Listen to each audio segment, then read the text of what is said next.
And how long will we be on? Like 20 minutes? 30? Yeah. Okay. Welcome to Season 3 of Locker Room for Growth, a show with human-centric conversations that include compelling stories, unique professions, and those who set the tone for living with a positive attitude. I'm your host, Debbie Elicksen. Please subscribe to the show and check out our past episodes and clips.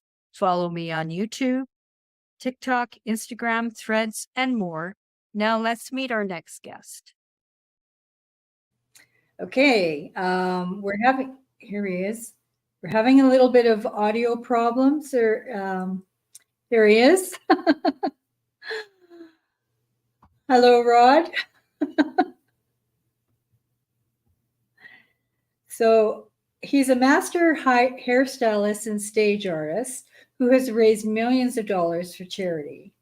Rod Sickler is known as an innovator in the beauty industry. The owner of Rod Sickler Salon and Spa, Clutch Cuts and Images by Rod and Company, Sickler has taught many of the best stylists in the industry. A licensed cosmetologist and barber with an advanced degree from the Vito Sassoon Institute in London, Sickler trained with Sexy Hair founder Michael O'Rourke and has toured the world as a stage artist throughout his career. He's been featured in InStyle, Elle, Allure, Harper's Bazaar, and more. Sickler is a global artist director for IdHAIR worldwide and the owner of IdHAIR North America. He knows firsthand how a hairstyle can impact a person's self-esteem and mood. And he's having problems with connecting, so we shall. Here he is again. So we're having a little bit of problems connecting, but let's start with the first question, Rod. Oops, you're muted. I'm trying to unmute you. Okay.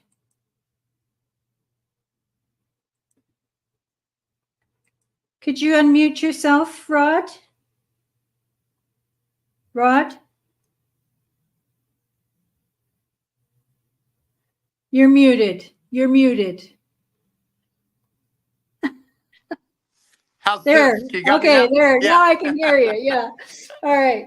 So what predicated your passion for hairstyling? You know, it's interesting. I started hairdressing. I'm 3 weeks away from being in the industry 45 years. And to be honest, I really didn't want to be a hairdresser 45 years ago. I wanted to grow up and be a famous actor someday. But I thought I went to barber school first. I was 17, almost 18 years old. I went to barber school and I just kind of got into it. I liked it. And then I never went back to get my theater degree. And I stuck with this, and I've been in community theater now for almost 30 years. And I've acted and made a movie or two, and I've been doing hair now for 45 years. And I think what's been great for me, though, is being able to be a barber, be a cosmetologist. I've had the chance to perform so I've been able to get some of my hopefully theatrical skills in with my hairdressing abilities. And I've been lucky enough to travel the world. I've done shows in 17 countries in every major city in the U.S. And I don't say that with any sort of arrogance, but I just feel really blessed to find something that I still love to do, that I'm going to be 63 next month and I'm still at it. I'm still working behind the chair. I'm in my salon 5 to 6 days a week, still working behind the chair 5 days, still traveling. I opened a school here a year and a half, 2 years ago. So we're expanding it already. And I just really love what I do. And I really still have a passion for it every day. And as I have my students coming up, that's one thing I tell them. I can't teach them. I can teach them how, but I can't teach them why they want to do it. I can't teach them how to be passionate, and I can't teach work ethic. So, those are the things that, to me, I think are important to instill in my students coming up. So, what makes a great hairstylist great? I think a great communicator. I think I always say one thing about this business when I'm trying to help people, grow their clientele, and as I actually teach a lot of business classes too. One thing I say about this business isn't hard. It's just very, very difficult. And it's difficult to stay disciplined every day and really with your clients. I can teach you the 18 secrets to perfect haircut. That's what I do. I've come up with Rod Sickler's 18 secrets to perfect haircut. But, it's about listening to what your clients, what they want. And, more importantly, what they want, it's what they don't want sometimes too. I think that's a big question that I would ask in a consultation. I really think what makes someone good is someone that is continually learning. This business is always changing. We always have to keep learning, and you have to be able to communicate and understand what your clients' needs are. And now with the internet, it's even more important because our clients are very, very educated. Fashion changes on the dime now, and it's like I was just at a show. I went to learn. A couple of weeks ago, I went to a seminar, and they were talking about, it's all the different, what's in what's the butterfly. Well, that was the Farrah Fawcett. The shag is, there's the wolves, there's the cubs, there's all these different names. And trust me, in 45 years I've seen them all. I know how to do them. It's just you have to know what are they called now, and you have to be able to communicate with a lot of different generations, whether it's millennials, whether it's Gen Z, Gen X, whether it's baby boomers. I have every type of clientele, and each person, trust me, I've learned very much the importance of being able to speak well to Gen Zs, because that's the majority of what my students are right now too. And, I think for me, being in the business 45 years, it's like I see a lot of people that have done hair a long time, but maybe they've lost their passion, or maybe they've lost their desire. And I think that's sad because, the more experience you have, I think the better you can perform. But, yeah, it's just staying in it, staying at it, and staying with what's in, and learning that and understanding that at all times. So, do you have a signature creation, or is that a thing in this industry? Well, I think if I were to say, what do I want to be known for? I think, I'm a really, I'd like to think I'm an advanced cutter. I was blessed enough to work with Michael O'Rourke, who our major industry magazine, Modern Salon Magazine, has picked him as one of the top 50 hairdressers in the history of hairdressing. I also was able to attend the Vidal Sassoon Academy in London. But my ability to work with Michael, I worked with him for almost a decade. And also I helped him found his Institute of Courage, which was picked year after year by one of our other magazines, Launchpad, as the top greater learning facility in North America. And I was one of the original 3 lead instructors there, and helped work side by side with him, learning and putting the curriculum together. So to have that ability as a cutter, I think, and is I grew up in a town of 450 people. I still live in a small area. I live in central Illinois. So, be able to learn from one of the world's best. He was a 2-time world hair champion. He was in Los Angeles had several salons there at one time. So to be able to be from a small town, to be able to work with one of the best people in the history, that was pretty amazing to me. So I think, I want to be known as a great cutter, hopefully. I want to be known as a performer, because I think that's what's allowed me to I think led me to having my own distributor here in America. IdHAIR North America was I was performing in Denmark. It was probably 10 years ago during Thanksgiving.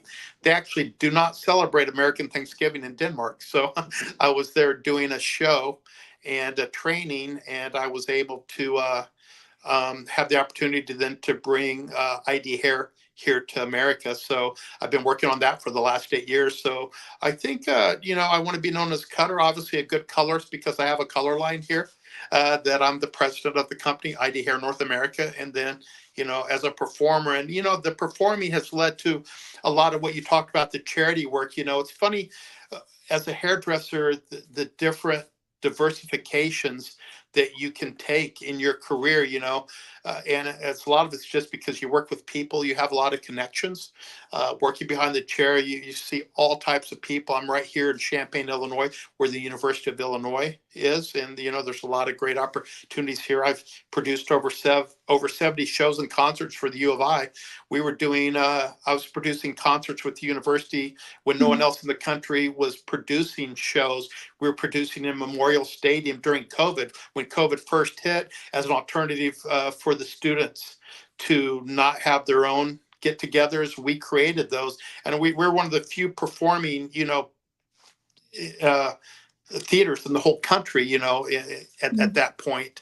And, we're all learning how to get through COVID at that time. So I think for me, as a performer and as a producer and as a director, that's really, I think, what I want to be known for maybe the most, because I think that's, I think there's a lot of people that can be great hair cutters or colorists, et cetera. But I think being able to produce and put shows together, to me, that's my favorite thing to do. And what I think, I don't believe in that I'm special or anything like that. Don't think that. But I think, as far as if I were to have a gift, that would be my ability to do that. And I've worked really hard. And that's how I've been able to raise money for charities. And my show, Red Hot Winter and Red Hot Productions, I just did my 22nd show of that here in Central Illinois in February. It was 22nd year, and the company I work with, Mega Events, he also does shows all over the country. Between he and I together, we've been fortunate enough to raise millions of dollars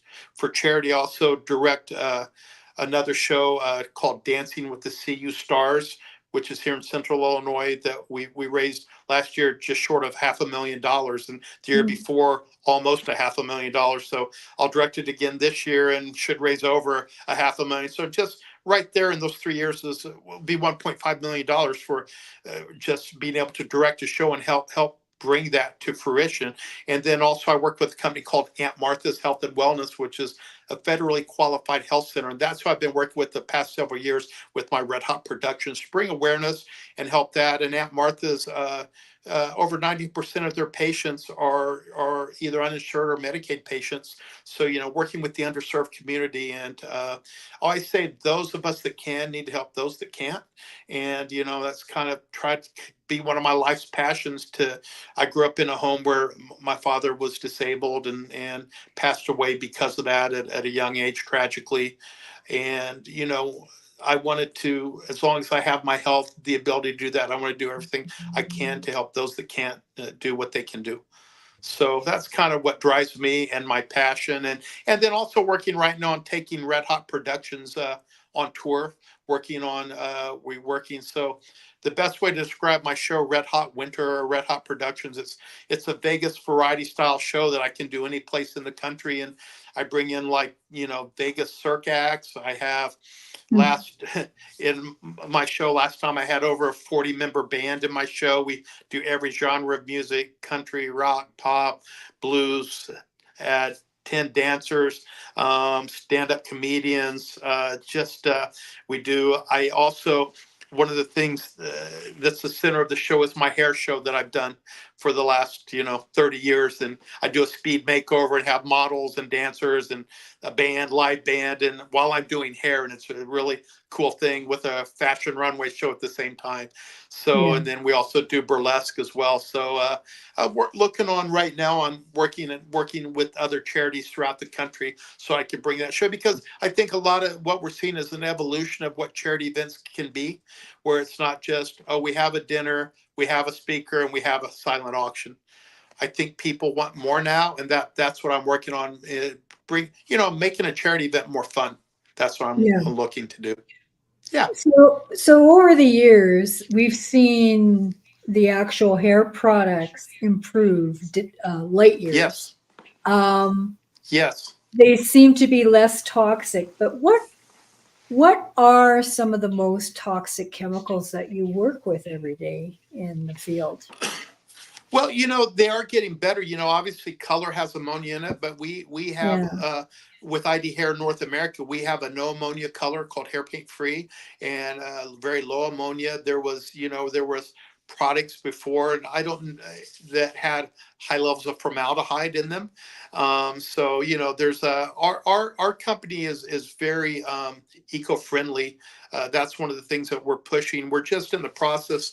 And if you want to learn more about our product, it's idhairpro.com, idhairpro, the letter I, the letter D, pro.com. And you can learn how we're a much more eco-friendly product. We come from Denmark. It's a green product in Denmark. They have very high standards. So very new to the US, but it's not new to the world. It's a company that's been it's just celebrated its 38th anniversary. It's in several countries in Europe and just now starting to hit. We just went online with it, and hopefully we'll get a very large presence by the end of this year online with IdHAIR And North I America. remember when I used to for a brief period I worked in the insurance industry, and I was kind of surprised to hear that one of the professions that were for disability insurance you would be rated because of the risk factor was Yeah, the hairdressing. chemicals. And I guess Yeah, it's because of the products, right? yeah. Well, And yes, and it's the plus you've got chemicals. wear and tear on your body from standing all day. Let me answer that. Yes, the chemicals. We also work with sharp instruments, and it's like I see sometimes. Mothers will bring their young children to run around a hair salon. This is the last place that a young child needs to run free. The mother's under a cape and the child runs. I mean, we have razors and clippers Oh and yeah. sharp shears and chemicals and things that. So it's bad. And then I've been on my feet 45 years. I feel pretty blessed. I was crippled for most of the last 2 years with, a knee replacement. I had my toe joint removed. I couldn't walk, and I couldn't work for a while. And it's like, that this industry is harder on your body than people believe it to be. Yeah. Yeah. No, And no then the doubt. fact that you're working with people, I say that Mhm. hair is the most important part of your outward appearance. I mean, if you don't like your blouse or You can you don't change it, but like you can't your change shirt, your your pants, hair. but you can't change your haircut rapidly, right? That's tough to Right. do. So I say that when I teach a business class, I say, you know what, you'll change your clothes an average of 10 times a week. You'll change your haircut maybe once every, yeah, you're cut once every 5 weeks. Your hair cuts about 50 times more important than the clothes you wear. So Yeah. I say we affect the most important part of someone's aesthetic appearance. So Well, that's a even having a good hair. Oops, he fell off. He fell off again. I was. Yeah. Um, while we're waiting for him to come back on, I have to say that when I looked for my very first hair stylist in the city that I live in now, that's eons ago, I looked at the place that I worked at and I saw somebody's hairstyle that I liked, and I watched their hair like for 2 weeks straight. Because if you have, anybody can have a good hair day, but sometimes your cut is bad. But she had a good cut. There he is. Hi. So what are some of the legislative issues Debbie, I that just affect? lost you. I was gone for about No, 30 no, I seconds. saw Hi, I'm that. back. No, that's okay. What are some of the legislative issues that affect your industry? That's a great question that no one's asked me, and I would love to answer that. And can I answer it very honestly? Sure. Do you have me, Debbie? You I have have me? you. Yeah. Go ahead. Can you hear me? Yes. So, will you repeat the question to me, please? Because I love that question. No one's ever asked me that, and I really want to answer this. Okay. What are some of the legislative issues that affect your industry? Okay, if you can hear me, you're cutting out. I think you asked me what legislative, and I'm glad you asked that. I Yeah. think here's one of the toughest things that I wish legislators, and unfortunately Oh, no. Yeah, he's really having trouble with connection issues. So my apologies. Yeah, probably not. So you get me most of the time. I have to say that when I was preparing for this interview, I was kind of stressed out a bit about my own hair. So I had a cut a month ago, but anyway, hopefully he comes on soon. And I might have to shorten this interview if he's going to have connection issues. So I apologize again, and he should be coming on. He's on his. Oops, here he is. Here he is. Here you are. Okay. So you got the Okay. question. Legislative Run with issue. it. Yes. Legislative issue.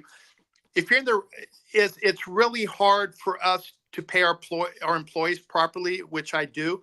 We have such finite margins, and one of it is a legislative issue in that when it comes to tipping, if say in the restaurant industry, they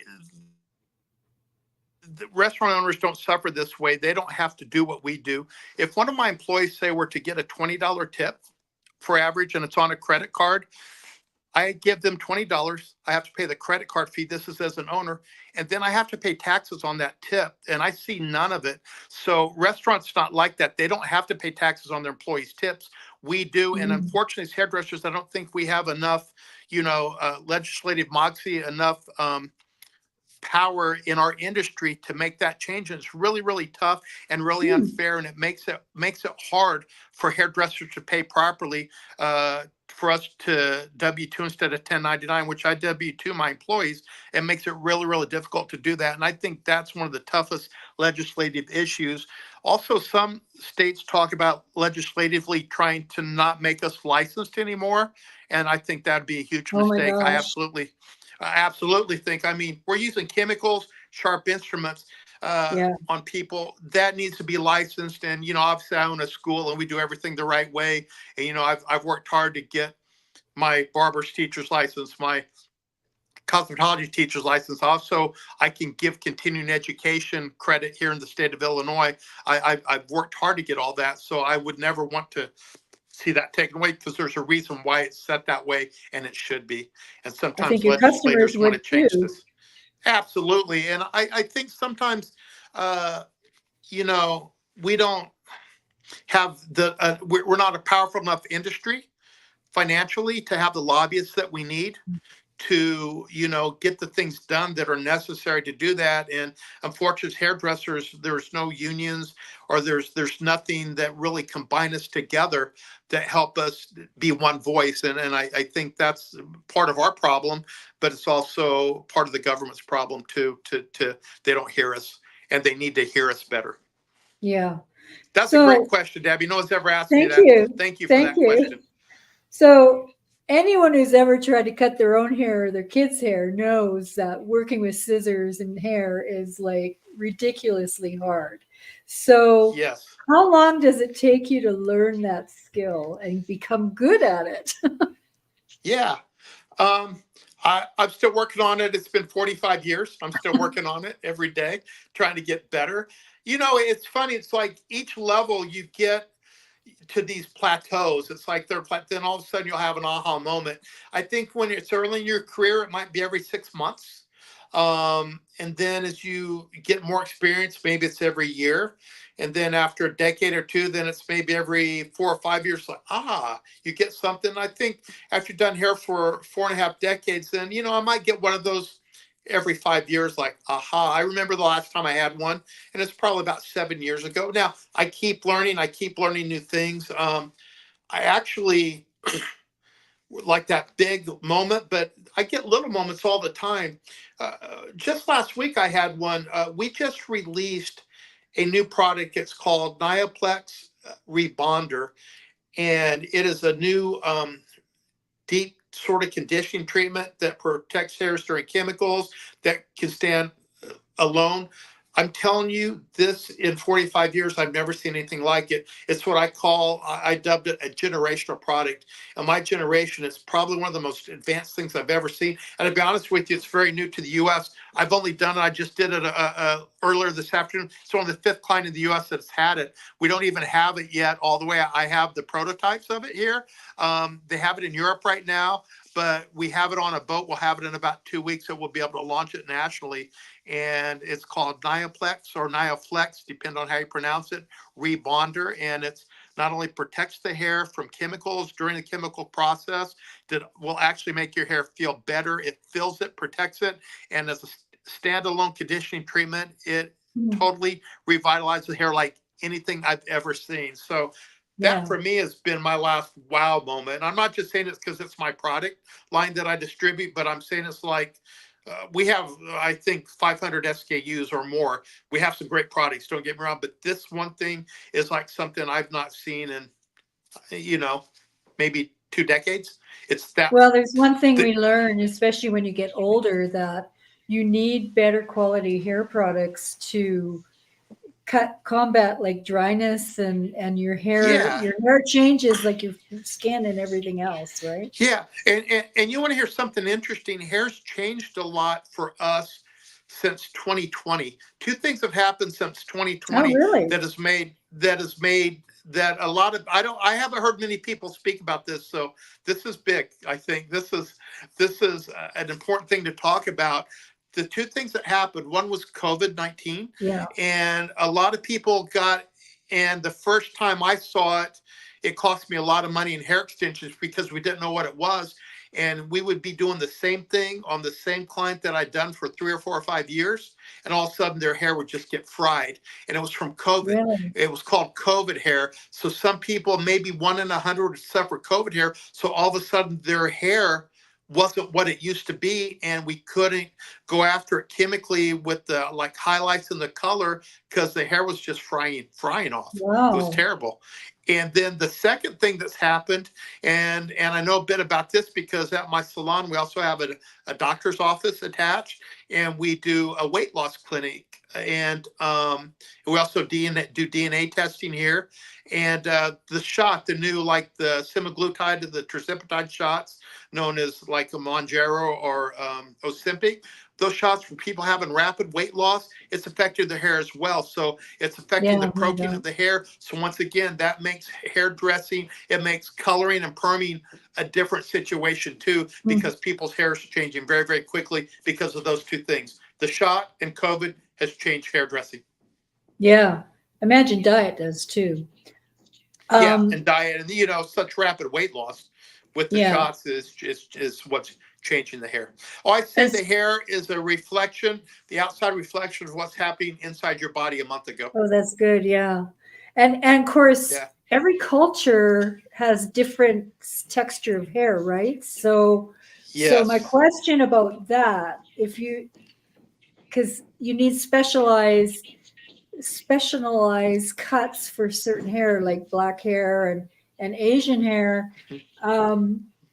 Is there specialized training for this, or is it just the quality of the cut comes with experience?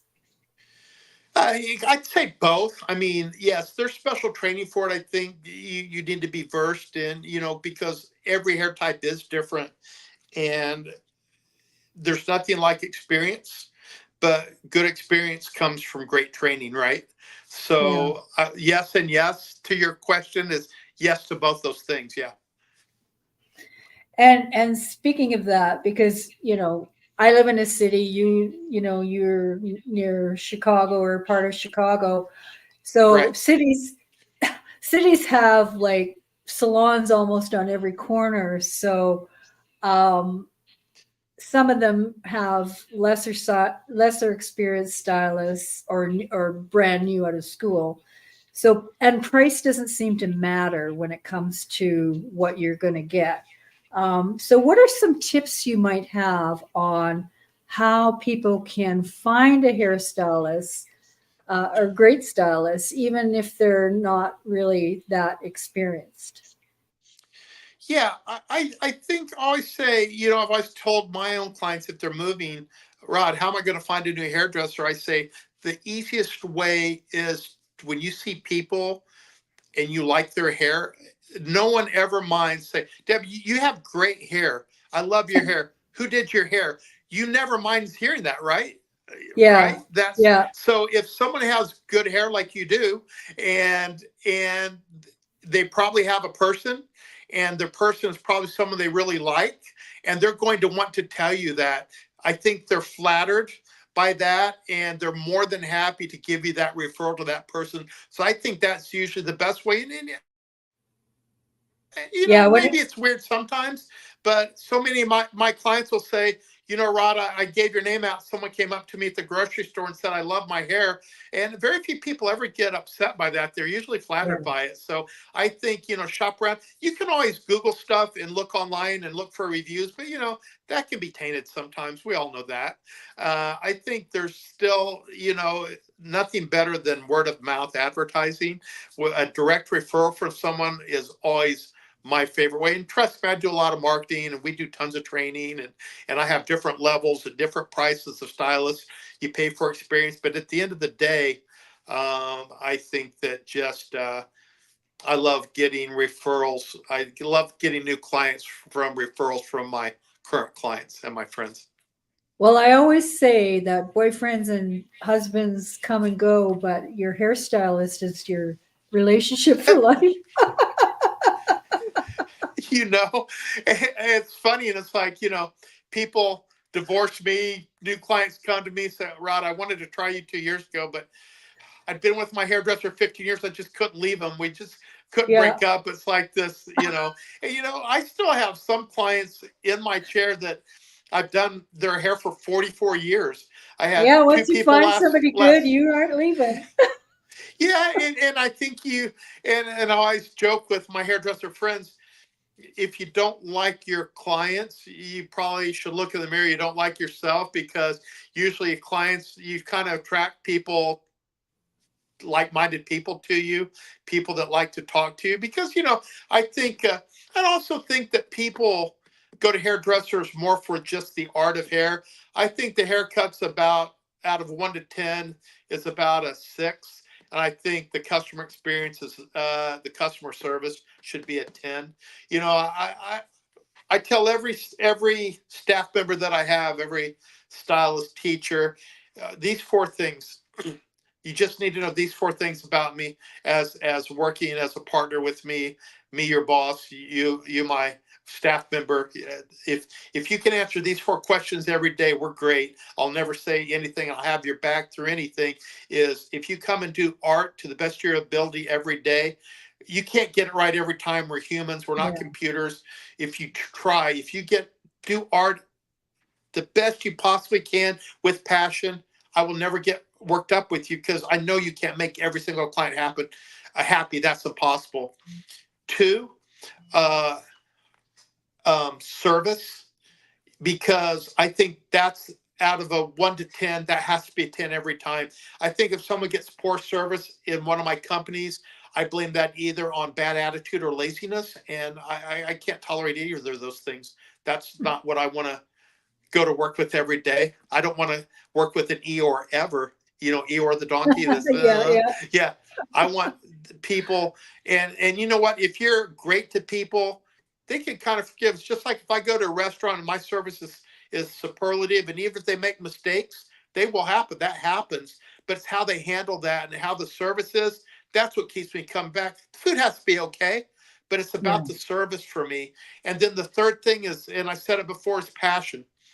Passion, and all goes, both those things go to passion and work ethic. I can't teach those 2 things. I can only help cultivate it, but they have to have that burning desire of passion, and they want to be able to give that great customer service. And you know what? If they have a bad day, hey Rod, how you doing today? Hey, just fake it, fake your way through it, because clients don't care. They don't need to know Yeah. you're having. They're coming for the experience. And then fourth that I've added, I used to be those 3, but in 2020 I added safety. And that was the hardest time for me as a salon owner. And I have 3 salons, and keeping all my staff on the same page with our protocols for safety. First off, I was frustrated that we were closed when other stores are open, because we have to get continuing education for our licenses. We learn disease control. We learn sanitation. We learn all those things to keep people safe. And one thing I was very proud of, not just as hair salons, but of every business in the county I'm in, at Champaign County, I won the first ever COVID protocol awards in all of our county from one of the doctors here in town for the level of expertise that we went through with our protocols of it. Now, I have Tourette's syndrome and I'm OCD, so trust me, and I'm a germaphobe. So when it came to keep the masks over our face and Yeah. keeping people safe, that was huge to me, because that was before there were vaccines, and literally you would come to. Yep. He has fallen off again. I am going to end the show right here. Thank you. Oh, maybe not quite yet. All right, I'm going to end the show and put the end screen in here. So thank you. This is Debbie Hi, Elicksen. I'm back. Thank you to my guest and to you, the viewer, for watching this I'm back. episode of Locker Room for Growth. Please subscribe to this channel and check out our past shows and clips in the YouTube playlist. The show broadcasts from Treaty 7 on Turtle Island, You happy, the Deb? traditional territory of the Blackfoot people, which includes Siksika, Blood, Piikani, Tsuut'ina, Stoney Nakoda Nations, and Métis Nation Region 3. You happy now? Again, thank you for watching.